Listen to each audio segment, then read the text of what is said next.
Abre Brecha Venezuela.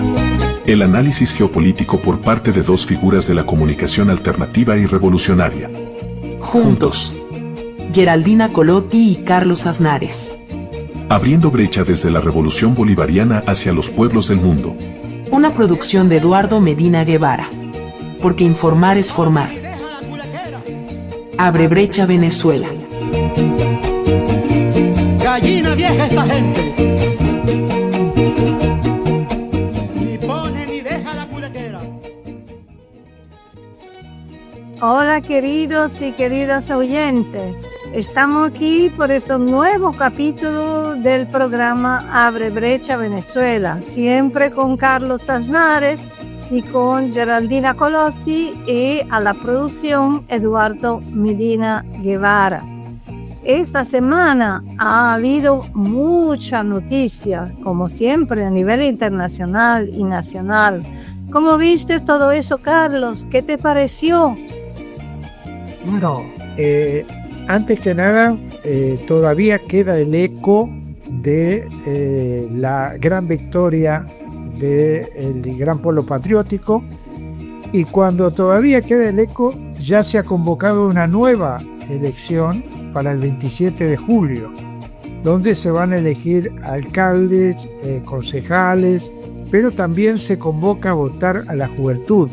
Esto es muy importante, lo dijo Maduro los otros días, la necesidad de la organización juvenil, la necesidad de que los jóvenes tomen la batuta, se pongan la mochila y avancen con las concreciones del socialismo del siglo XXI, pero sobre todo porque los jóvenes deben naturalmente ser críticos, conservar pensamiento crítico y ver que las cosas funcionan o no funcionan y ser ellos los protagonistas de los cambios.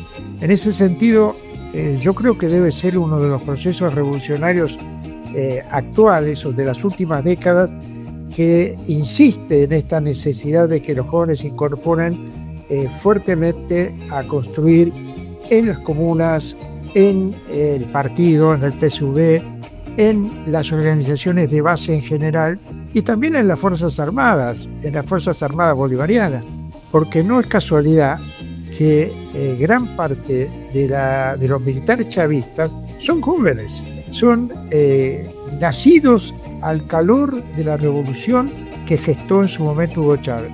Así que bueno, el 27 de julio tenemos nuevamente la clarinada convocando a votar y seguramente siguiendo los pasos del 25 de mayo, de lo que significó el 25 de mayo, va a haber una nueva gran victoria del polo patriótico y del chavismo en general. Te quería comentar, Geraldina, vos también tenés informaciones sobre cosas que están pasando en Latinoamérica importantes y que pueden influir en el contexto de Venezuela por comparación, quizás. Cuéntanos. Me parece muy importante lo que tú has dicho, Carlos, porque por supuesto los jóvenes son que lo que tiene que construir el futuro. Y lo que ha pasado después de la derrota de la fuerza revolucionaria en Europa, que intentaron tomar el poder hasta con las armas, el objetivo es destruir la memoria histórica y crear un cortocircuito en el cerebro de los jóvenes y de las jóvenes en Europa. Y este modelo, el gran capital internacional lo quiere exportar en América Latina.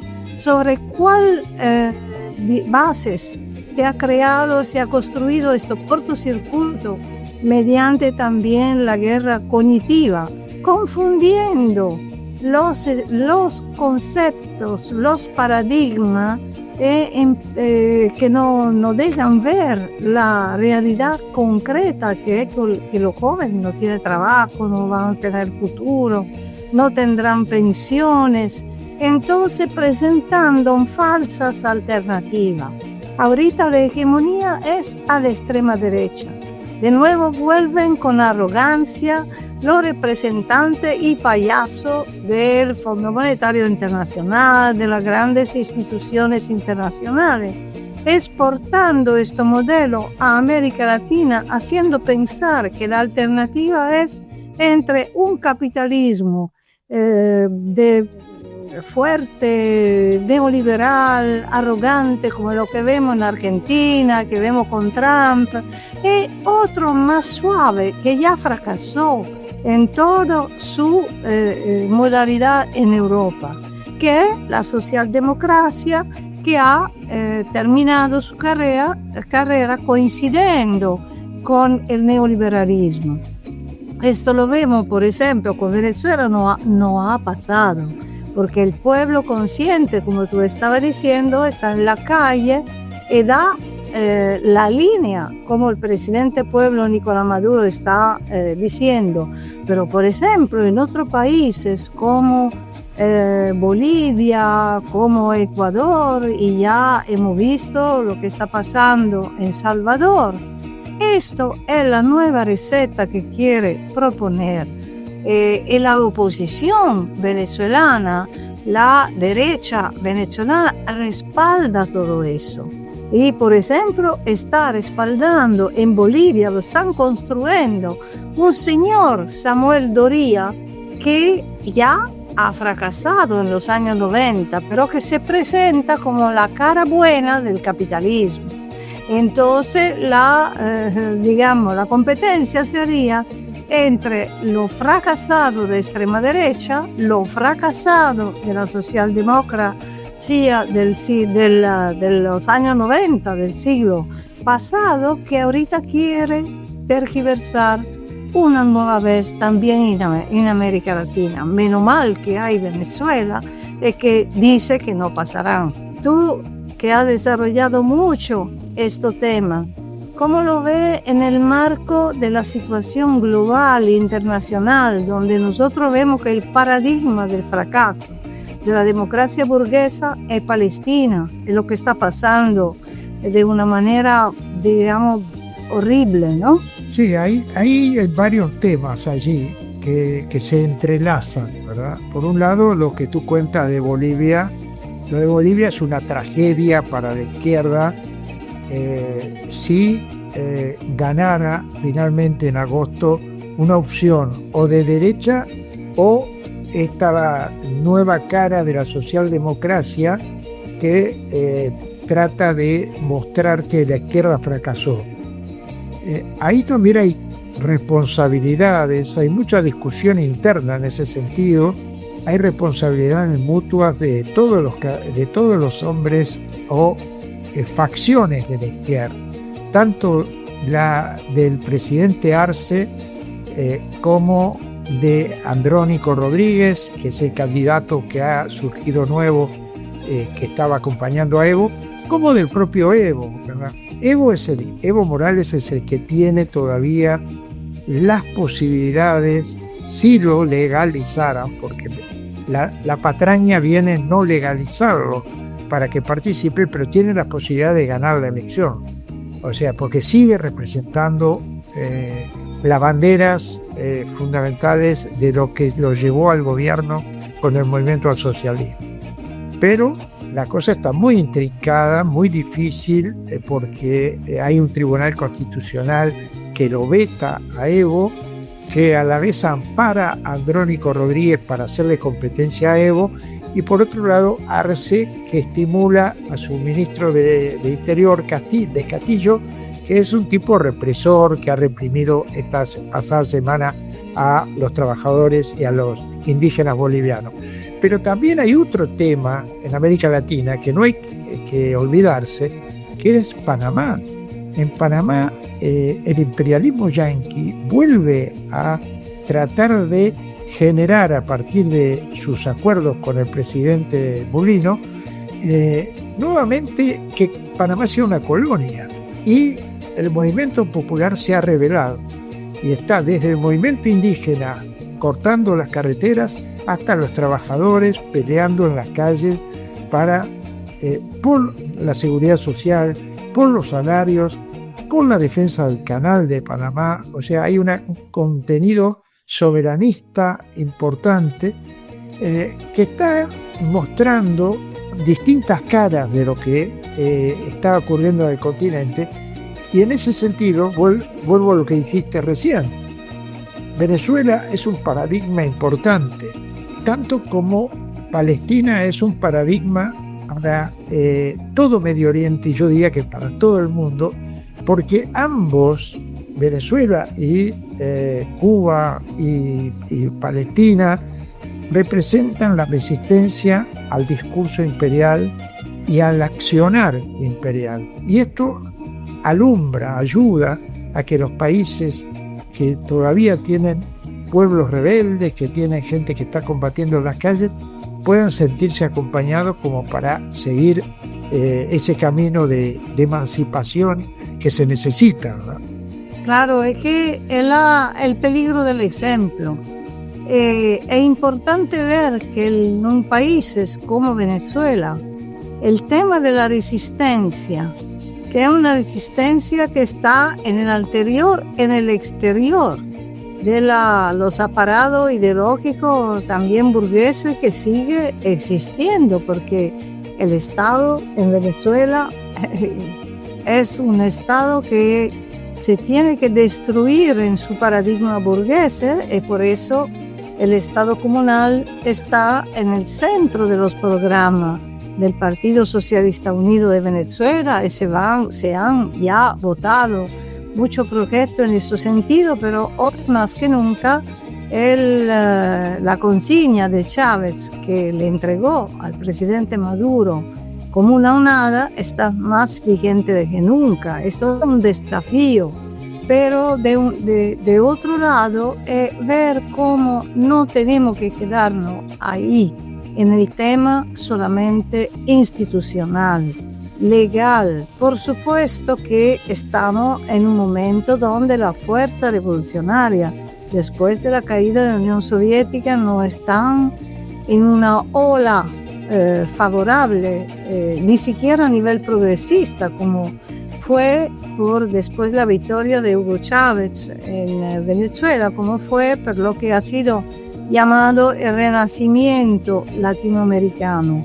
Pero vemos que así como Palestina nos está enseñando que solamente forzando, resistiendo, forzando los paradigmas que el imperialismo quiere que nosotros asumimos, que identificándonos en el opresor, solamente forzando, destruyendo y pagando un costo gigantesco como lo que están pagando el pueblo palestino, pero se puede ganar porque Palestina está ganando. El costo que se ha pagado es gigantesco, pero los resultados son de una victoria plena. ¿Y por qué es una victoria plena? A pesar del genocidio, a pesar que casi uno tiene, digamos, problema a nombrar que es una victoria con respecto al genocidio que se está haciendo, pero se ha mostrado que hasta los hipócritas, que antes, por supuesto, no decían nada, los medios hegemónicos, esta porquería, a todo nivel, hoy están obligados a mirar en los ojos su propia hipocresía. Claro, son hipócritas, pero nosotros en ese sentido hemos ganado. Han ganado la resistencia, y así como está ganando Venezuela, está ganando Cuba, porque el ejemplo dice que los pueblos siempre buscan su camino y que la revolución va a buscar un camino, porque la única esperanza hoy es el socialismo. Bueno, a propósito de eso, esta semana muy interesante el discurso pronunciado por Diosdado Cabello en Monagas, en el juramento del gobernador de Monagas, Ernesto Luna, un hombre ponderado por su lealtad al chavismo, combativo, y Diosdado allí confesó algunas cosas que no se conocían, por lo menos a nivel periodístico y creo que a nivel masivo, pero que son realmente aspectos que siempre están rodeando y complicando a la nación bolivariana desde el lado imperial.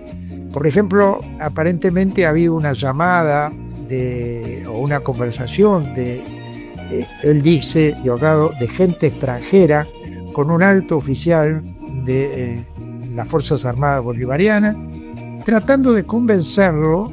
Esto lo han hecho varias veces, pero siempre ha chocado contra un muro, ¿verdad? Tratando de convencerlo de que colabore con él. Y la esposa del alto oficial grabó la conversación y finalmente intervino y dijo: nosotros somos patriotas, revolucionarios y chavistas. Y cortó de cuajo el intento de abordaje por parte de sujetos seguramente enviados por el imperio. Pero Diosdado tomó ese ejemplo como para decir, bueno, aquí hay mucho pueblo consecuente, mucho pueblo leal. Lo demostró el 25 de mayo en la elección, pero también lo demuestra diariamente poniendo freno a cualquier intento de soborno, de generar la idea de que el chavismo está descompuesto por dentro. Bueno, todas las patrañas que ya sabemos que usa el imperio y sus cómplices.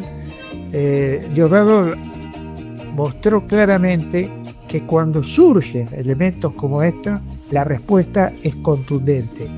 Hasta aquí nosotros no nos vendemos, nosotros seguimos para adelante y la fuerza fundamental está en el pueblo y en la unidad pueblo-fuerzas armadas, que es el elemento característico de esta revolución que, como decía Hugo Chávez, es una revolución desarmada pero armada a la vez.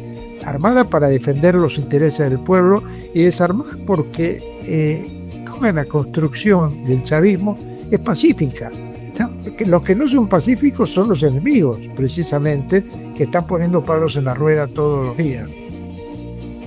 Así es, Carlos. Vemos que hay un enfrentamiento entre dos modelos. Y el modelo fracasado del capitalismo está claro que tiene sus relaciones, su esquemito que son igual en todo lado. La extrema derecha venezolana ya hizo un llamado a Trump diciendo: mira, Maduro ya está fracasado porque es muy débil, todo su vaina que siempre dicen, y nosotros en Venezuela vamos a ser el aliado más poderoso de Estados Unidos en América Latina. Y es el mismo llamado, el mismo programa que hizo este señor en Bolivia, diciendo: tenemos para recuperar la economía que hacer dos cosas: a borrar todos actos públicos, todo proyecto público, y tenemos que sacar todos los subsidios. Esta receta es lo que nos aplican desde tiempo, sea los socialdemócratas de una vez, sea los neoliberales con acento diferente en Europa. Y es la misma cosa que quiere hacer en América Latina, pero ellos lo dicen claramente. Y cuando el pueblo está clarito, como está diciendo tú, cuando el pueblo está movilizado, no se deja entrampar por la falsa palabra, los falsos conceptos, pero mira en los ojos estos fetiches que quieren exportar y lo destruye con la lucha, lo destruye con la realidad, lo destruye con la verdad de Venezuela. Bueno, hoy tenemos una invitada especial que te dejo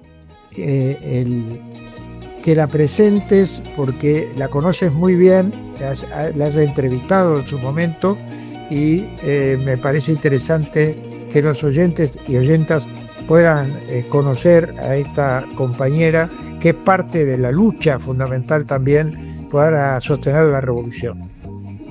Abre brecha, Venezuela. Periodista y productora de programas audiovisuales, Anaya Arismendi Ramírez.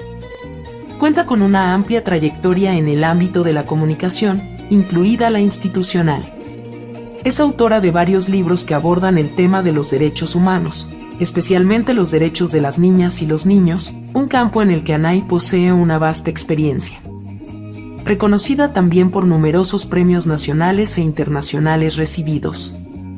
Es presidenta del Instituto Autónomo Consejo Nacional de Derechos de Niños, Niñas y Adolescentes, adscrito al despacho de la presidencia. Y desde este año el presidente Nicolás Maduro Moros la ha nombrado para dirigir la gran misión Vuelta a la Patria. Para Ediciones Trinchera acaba de publicar el libro Simón Rodríguez, Los derechos de niños y niñas desde el sur.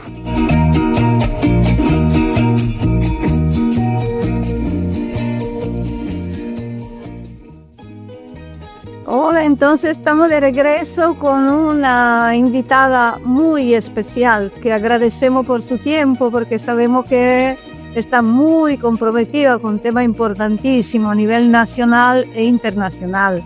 Anahí Arizmendi, que ya hemos presentado, la agradecemos muchísimo.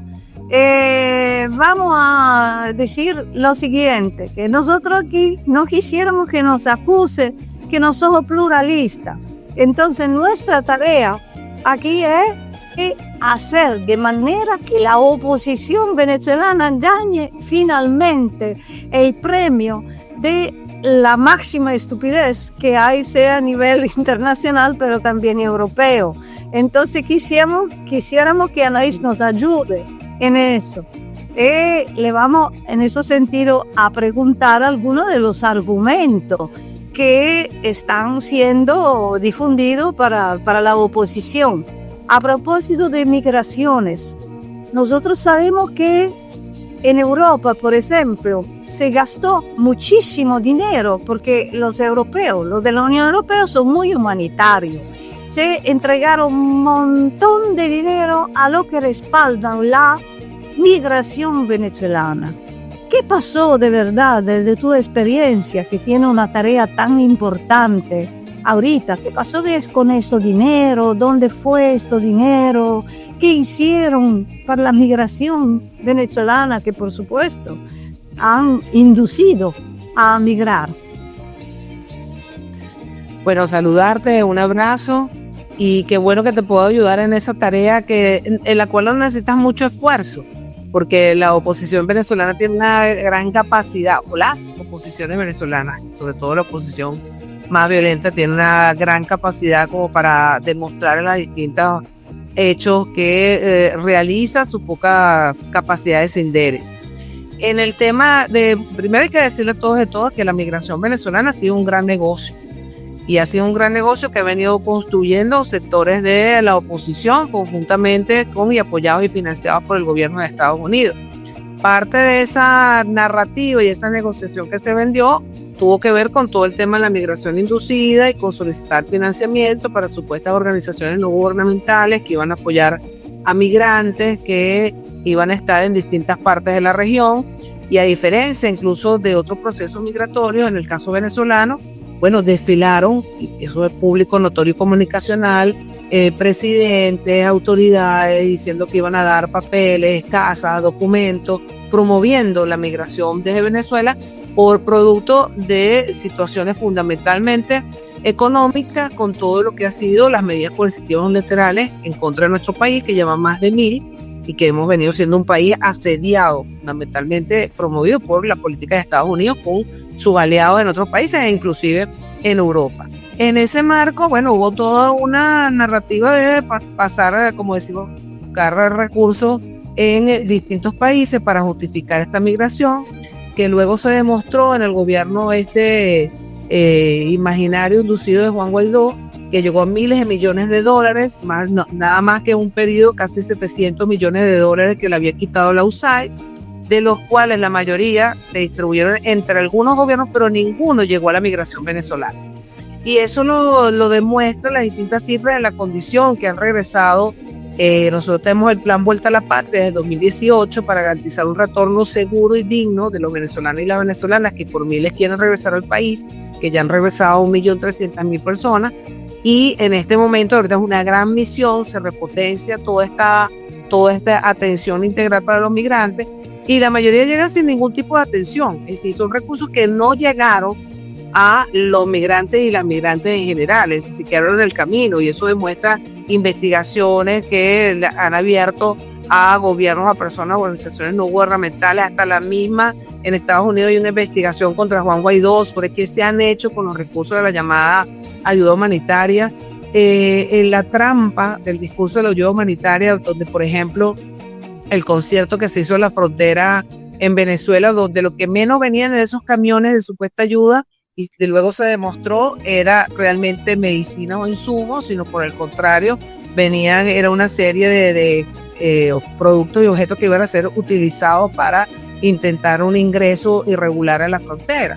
Está también, por ejemplo, los bonos que habían ofrecido a enfermeras venezolanas de $100 que tampoco nunca llegaron. Es decir, la historia de la oposición es continua en una serie de cosas que ha venido ofreciendo bajo la excusa de migración y que no cumple, y que hoy también nuevamente se encuentra solicitando recursos para convertir a los venezolanos y las venezolanas migrantes en esclavos, en mano de obra barata, con todo lo que es hoy esta persecución que se tiene contra la migración venezolana, y para lo cual también se desempolva una ley de guerra como es la ley del enemigo extranjero. Es decir, porque además aquellos que se llaman los donantes o grandes donantes deberían reflexionar que esto no solo tiene que ver con Venezuela, sino que es un precedente para toda la región. Es decir, que hoy nosotros tengamos 253 personas secuestradas en El Salvador, que las empresas que están detrás de la construcción de cárceles privadas estén ganando millones de dólares por este tipo de transacción, y que se quiere imponer como moda o como nuevo modelo de negocio en toda la región las cárceles privatizadas, donde BlackRock o Golden Sachs, es decir, son empresas que ganan millones en la utilización de los migrantes como mano de obra barata. Bueno, debería generar una reflexión y una sensibilización sobre aquellos que están dando recursos, a quienes se les piden recursos para este tipo de narrativas que ha demostrado que no tienen, digamos, que no van hacia los objetivos que supuestamente se crearon. Es que no hay un apoyo a la migración, y por el contrario lo que hay es una política cada día de cosificar más aún al migrante, que es lo que ocurre actualmente con toda esta narrativa antimigración, esta política antimigración que tiene el gobierno de Donald Trump, que no es nueva, que viene desde su primera gestión con todo lo que fue la política de tolerancia cero, y que hoy debería darle pena y vergüenza a quienes financian no solo contra la migración venezolana, contra la migración europea, contra la migración en distintas partes del mundo, que ha convertido, ha cosificado a seres humanos. Precisamente esto último, ¿verdad? Paradójicamente, muchos venezolanos y venezolanas se fueron a Estados Unidos buscando el estilo de vida norteamericano de la libertad y todo lo que ya sabemos. Y finalmente, ese Estados Unidos, con Donald Trump a la cabeza, los expulsó como fascinerosos, prácticamente no solo a ellos, sino a todos los latinoamericanos que estaban allí. Me gustaría que nos cuentes, porque tú has recibido a algunos, otros están secuestrados en El Salvador, ¿cuál es el perfil del venezolano que se fue y volvió? Porque la campaña también habla del Tren de Aragua, del narcotráfico, de que son todos malandros. O sea, de pronto los han convertido a sus amigos, a sus aliados en malandros. ¿Cuál es el perfil del venezolano que está volviendo? Bueno, porque esa es la trampa que está detrás de todo el negocio de la migración. Inicialmente era de interés para Estados Unidos y sus aliados que emigrara al migrante venezolano, que reconocían que tenía y reconoce que tiene una alta formación, que son la mayoría un grupo importante de médicos en Chile, por ejemplo, de investigadores en distintos países, que había la promoción, o sea, toda la inducción para que el país se quedara sin talentos y sin juventud, y luego al pasar apenas unos años, como entonces comienzan a hacer toda esa migración, ahora son malandros y se les vincula con un grupo delincuencial extinto en el país, y que entonces pretende justificarse que incluso porque una persona tenga tatuajes, entonces está vinculado al Tren de Aragua, en un país donde, por cierto, hasta donde en las Fuerzas Armadas la gente se tatúa, 2 de 3 personas tienen tatuajes, es decir, que hay una persecución, una discriminación por razones de nacionalidad, por razones étnicas, por razones, digamos, físicas, por fenotipo, que hoy, bueno, está justificando toda esta cacería humana que hay contra los venezolanos y las venezolanas, que viene siendo además contra todos los migrantes en Estados Unidos hace tiempo. Sí, Estados Unidos tiene denuncias de hace tiempo de que separa a las familias en la frontera, que tiene niños enjaulados, que tiene niños y adolescentes violentando la Convención Internacional del Derecho del Niño, que es el único país que no la ha ratificado en el mundo, que viene violentando los derechos de las mujeres, que viene promoviendo además situaciones de abuso y explotación en todos los centros que tiene de migración, y esas denuncias las hacen las propias organizaciones de derechos humanos, inclusive Human Rights Watch, que no tiene nada que ver con el chavismo, entre otras. Es decir, que ahí hay una política contra los migrantes que ahora se profundiza contra la migración venezolana, buscando, digamos, en toda esa estrategia antimigratoria, conseguir y utilizar a los migrantes como un negocio. A los niños, niñas y adolescentes, separándolos para darlos en adopción, que es un negocio, y a los adultos y a los padres convirtiéndolos en mano de obra barata. Y eso, una política que además se extiende no solo a los venezolanos, a los mexicanos, a los brasileños. Hemos visto imágenes dantescas de familias que han sido perseguidas, que han sido prácticamente cazadas, pues agarradas cuando van para una farmacia, cuando están en la calle, cómo los separan de la familia, cómo dejan a los niños botados. Y eso para culminar, ni siquiera para deportarlos, sino muchas veces en todas estas cárceles privadas, que son el gran negocio que se tiene ahorita. Si siempre ha sido buscar cómo el migrante puede ser un negocio. En la primera etapa, la proliferación de organizaciones no gubernamentales para lavar el dinero, para poder darle financiamiento justificar el financiamiento a grupos que querían alterar y desestabilizar el país. En una etapa utilizando también todo lo que fue la industria cultural, las campañas de Deseoso de Venezuela, las campañas de que además han sido las mismas para todos los países que les son incómodos a los Estados Unidos. Las campañas como lo que fueron los conciertos en la frontera, es decir, luego, bueno, todo lo que se ha invertido hace nada más que para el año 2019, la USAID había invertido casi $5.000 millones nada más que en el tema comunicacional, para todo lo que fue una campaña brutal de promover la migración, donde la familia se le decía que tenía que salir hasta con los perritos. Había organizaciones no gubernamentales nada más que para llevar los animales de compañía a los distintos países. Y ahora está entonces, como ya no da resultado esa campaña, como tienen problemas y situaciones internas, que además la migración le sirve de excusa, porque Estados Unidos está en una crisis interna. Y una crisis además económica de modelo, y tiene que buscar un chivo expiatorio, y ahora son los migrantes. Entonces los migrantes hay que perseguirlos, hay que sacarlos del país, que es la gran narrativa tramposa. Es decir, el sacar la migración, que además en gran parte, en el caso de la venezolana, es una migración calificada, no va a darle respuesta ni va a darle más trabajo a las clases de los sectores pobres o obreros en los Estados Unidos. Eso es falso, porque si no ya se hubiese generado esa economía. Es la necesidad de conseguir una persona a quien descargar lo que es una crisis interna, o sea, un enemigo interno que han querido convertir al migrante, y también sacarle provecho en este nuevo modelo de gestión, este nuevo modelo económico que se convierte el migrante en estos momentos, que son a través de las cárceles privadas y a través de ser mano de obra barata.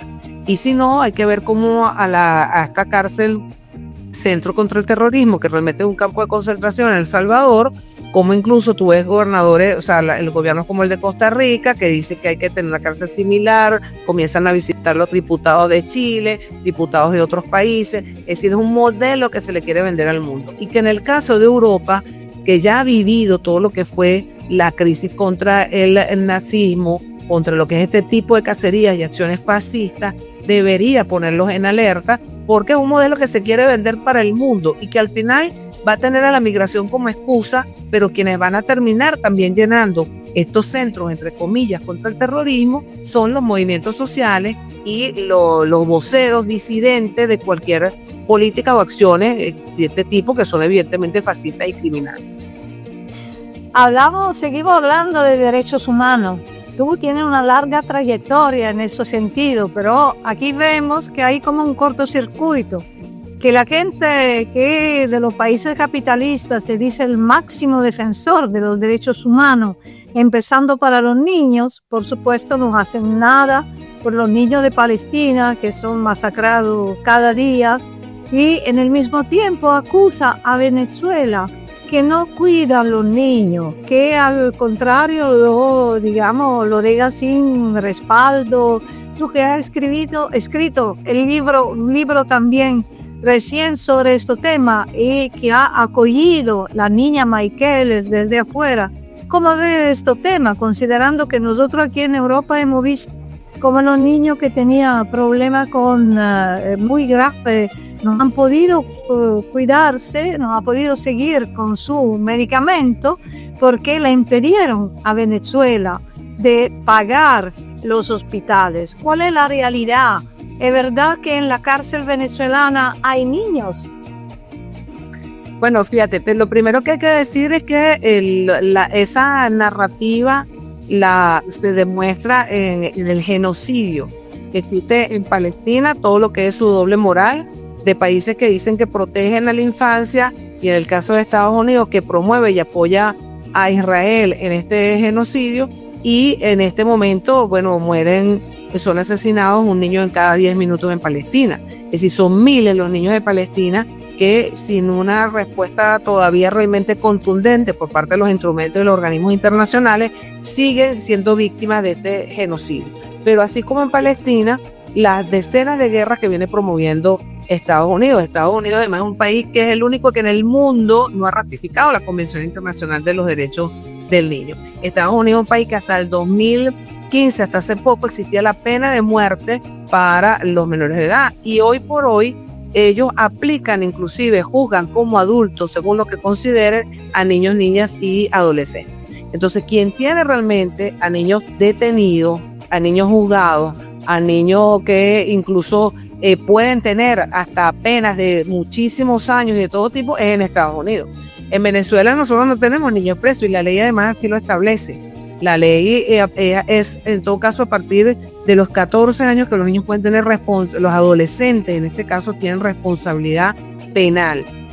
Y cuando se te trató de utilizar el discurso de que había supuestamente niños presos, fue para justificar venderle al mundo que realmente lo que había era una serie de personas que promovían el odio, que no eran adolescentes, niños, se utilizaban ese discurso, que fue lo que promovieron guarimbas, que quemaron personas vivas, que atacaron centros de salud, que atacaron hospitales, que atacaron escuelas, que es por eso que no son políticos, son delincuentes que están presos.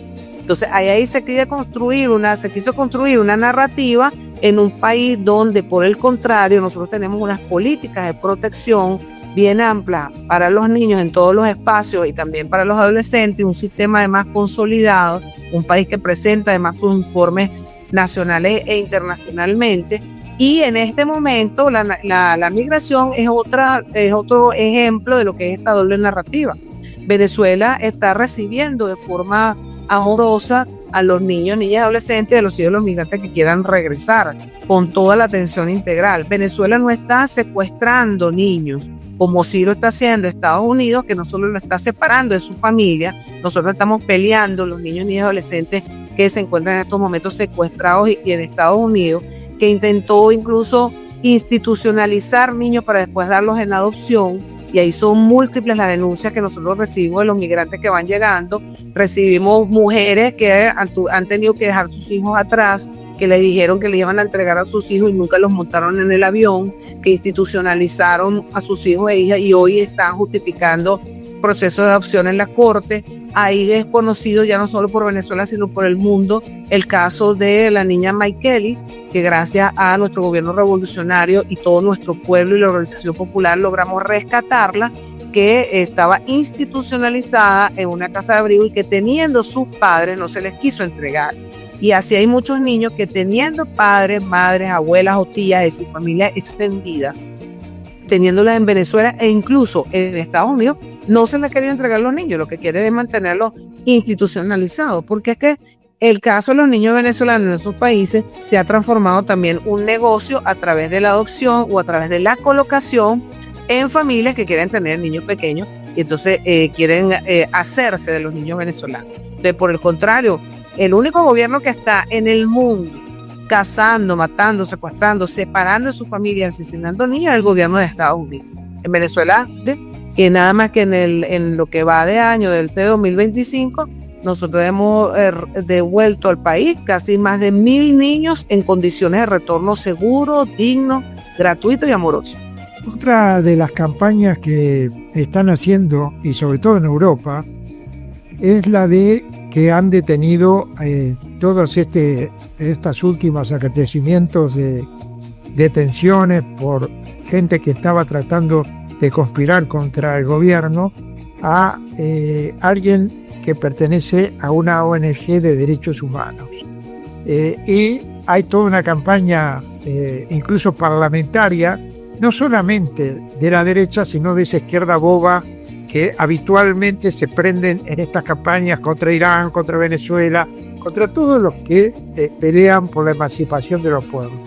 ¿Qué podés decir un poco de ese personaje que está detenido y que está generando tanto bullicio fuera de Venezuela?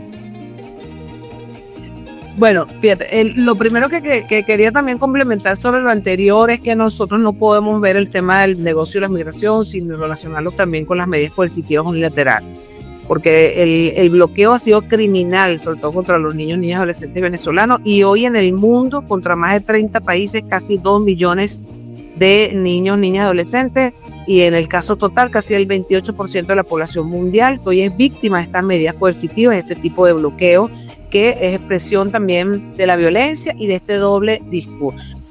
Luego, y en ese marco, digamos, hay esos voceros y voceras de la oposición que han estado solicitando la invasión del país, que han estado solicitando que haya más medidas contra el país, que solicitan el bloqueo, y con ello deberían asumir la responsabilidad de las consecuencias que ha tenido el bloqueo, sobre todo contra los niños, contra la población en general, porque cuando un niño no puede acceder al medicamento a tiempo, no puede acceder a la alimentación que necesita en un momento determinado, esas son políticas de exterminio, que no han logrado su objetivo porque en el gobierno tenemos un modelo de inclusión social y un poder popular lo suficientemente organizado que nos ha permitido enfrentar todos estos delitos de lesa humanidad que se han venido ejerciendo contra el país.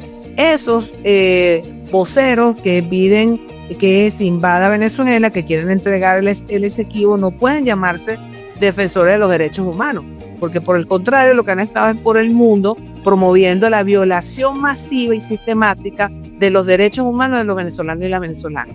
Y hoy promueven asimismo la violación masiva y sistemática de los derechos humanos de la población que está migrando fuera del país o que se encuentran en condición que quieren además retornar.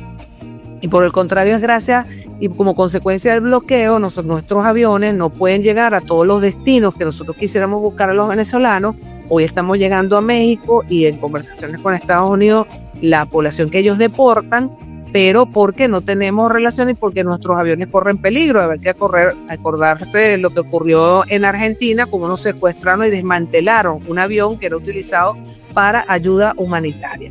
Contra todo eso y en consecuencia de eso es que hablan estos que hoy dicen que son de organizaciones de derechos humanos, que lo que han hecho es violentar sistemáticamente los derechos humanos de la población.